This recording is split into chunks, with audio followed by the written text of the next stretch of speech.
health and a little wealth and a lot of love.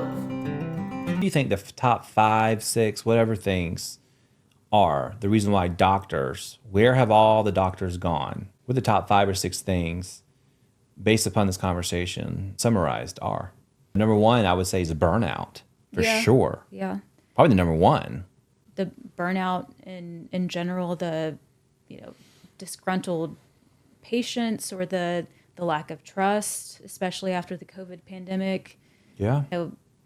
Healthcare was very politicized at that point, Yeah, and so you that's have true. a lot of division in health decisions too, and that does not make a physician's job any easier. No, it doesn't. We already, obviously talked about the administrative tasks as a huge reason.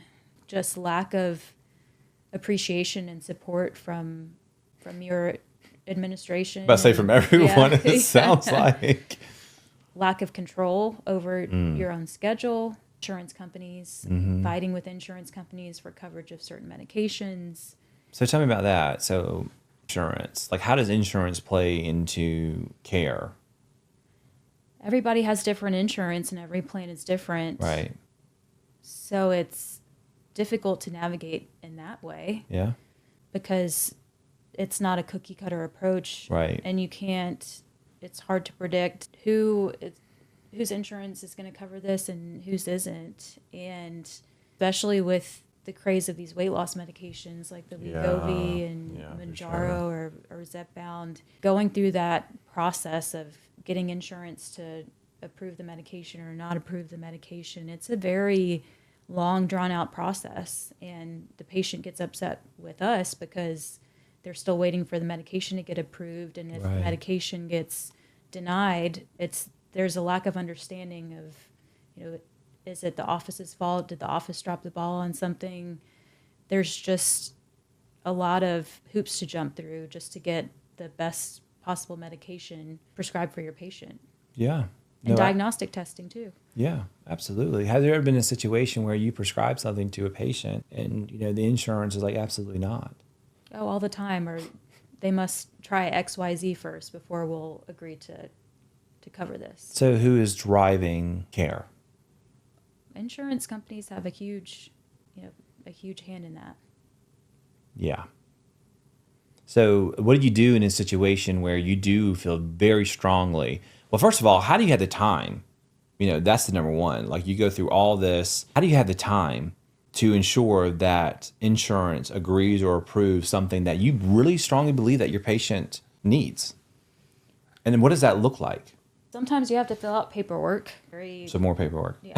Sometimes it's extensive paperwork. Other times you have to do peer-to-peer reviews where you actually talk to a provider who works for the insurance company and they ask you a bunch of questions about why it's necessary to get this test. So you have to find the time in your schedule to be able to call this person and basically argue your case about why you think this patient that you saw personally in the office needs a CT scan or an MRI. And you're arguing it with someone who's never seen the patient, who doesn't know them personally or truly know their background. They're just seeing the patient. So wait. Are you kidding me? So you're saying that you have to find time in your schedule to talk to a doctor on the other side that is employed by this insurance company and argue your case? What? Like, how successful is that most of the time? Generally, I am not an excessive user of diagnostic tests if they're not needed. And so when I have a peer-to-peer review, I almost always get it covered. Okay. Well, that's good. That's comforting. But it's still a process. It's still extra time. Right. And I hate to say this, and I'm not saying this is true. So again, don't send me hate mail. But with the doctors going to the turn and burn, they see patients every 15 minutes.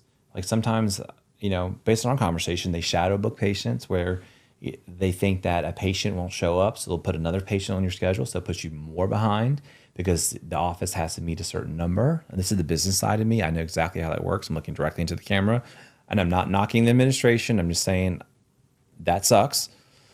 And so, like, how does that all play a factor? It's just another piece that is forcing doctors to leave. It's not one thing. I think it's all things.